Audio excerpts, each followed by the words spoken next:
আসসালামু আলাইকুম বন্ধুরা, কিশোরী মা নাটক নিয়ে চলে আসলাম 5। কিশোরী মা 5 নম্বর পর্ব নিয়ে চলে আসলাম। দেখা যাবে কিন্তু তার মেয়েকে কিন্তু তার সন্তানকে কিন্তু কিশোরী কিন্তু এখনও খুঁজে পায়নি, যে তার কিন্তু অনেক বিপদ হয় এবং দেখা যায় যে সে তন্ন তন্ন করে খোঁজে এবং মেম্বার চেয়ারম্যানকেও কিন্তু বলে, কিন্তু তারা কিন্তু তাদের প্রতি কিন্তু জুলুম করছিল।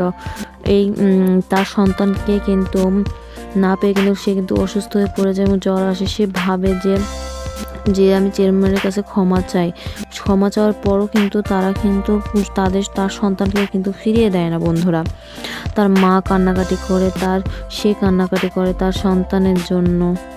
তো বন্ধুরা, এর পরবর্তীতে কিন্তু দেখা যাবে যে ওর সন্তান কোথায় আছে। আর পরবর্তী পর্ব কিছুদিনের মধ্যে আপলোড করা হবে, আপনারা অবশ্যই দেখে আসবেন কিশোরী মা 6 নম্বর পর্বটি। তো বন্ধুরা, এই নাটকটির পরবর্তী পর্বে 6 নম্বর পর্বে কিন্তু দেখা যাবে যে ওর সন্তান কই আছে, আর ওকে খুঁজতে খুঁজতে কিন্তু ওর সন্তানের কাছে পৌঁছে যাবে বন্ধুরা। তো আমার এই ভিডিওটি যদি আপনাদের কাছে ভালো লাগে থাকে, অবশ্যই চ্যানেলটি সাবস্ক্রাইব করে পাশে থাকবেন, লাইক কমেন্ট শেয়ার অবশ্যই তো করবেন। অন্য কোনো ভিডিওটিতে আপনাদের সঙ্গে দেখা হবে।